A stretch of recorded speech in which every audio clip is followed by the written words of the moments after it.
When you play the endgame, one of the main things we have to, understand is when to simplify in an endgame. Like right now, it's a rook endgame, rook plus pawns. When do you simplify it into a pawn endgame? When to exchange of the rooks and simplify into a pawn endgame, and when not to?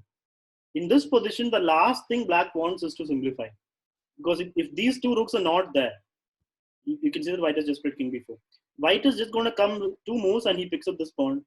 Three moves, he picks up this pawn, and then the pawn promotes. The pawn endgame is completely winning for white. So the last thing black wants here is rook f7. What black should do here is just hold on rook d6 or rook d3 and just keep playing with his king, pawns, and rook. Not let white take those pawns very easily.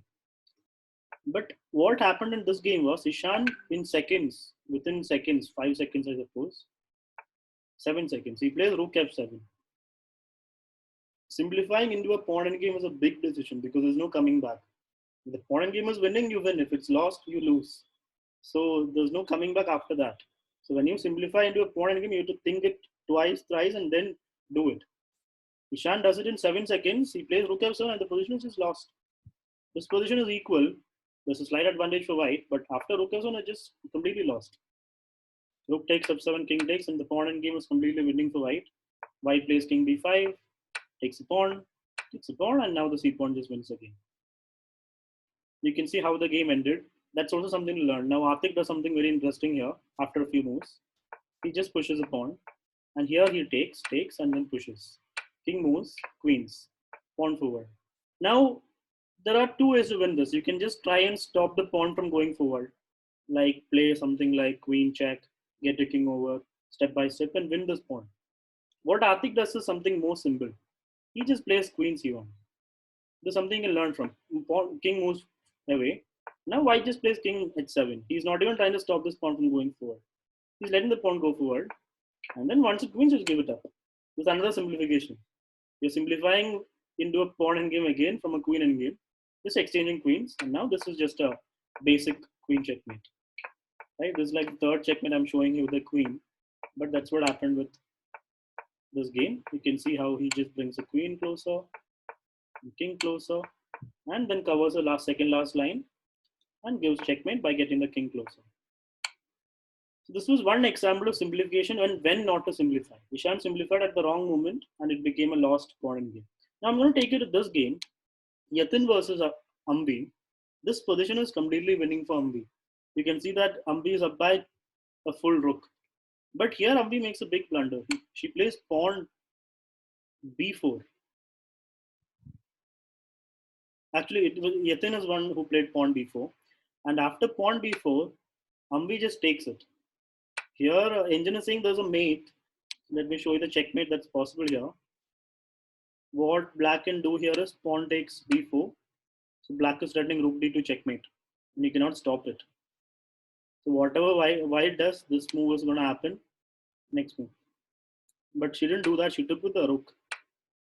And after rook takes, problem is after pawn takes, king takes, those two hangs. Now, if you look at this endgame, it's still winning for black. But in an endgame, you have to be more careful. She simplified into an endgame that is winning for her, but she could not keep her calm. She pushed the pawn, and now after pushing the pawn too far, it's too late. It's just a lost endgame for black. After king takes pawn, king moves. Even here, black seems to be winning. Ah, this was the last move that dropped it. So you can see how important these pawn endgames are. She should have played just king b5, and it's still a winning position. This pawn is stopping both the white pawns, which means white king is stuck to defending this guy. Black still has some work to do, but it's winning. So the main thing I want to tell you is here, the problem with rook takes b4. Simplifying this exchange of rooks. First of all, it drops a full rook.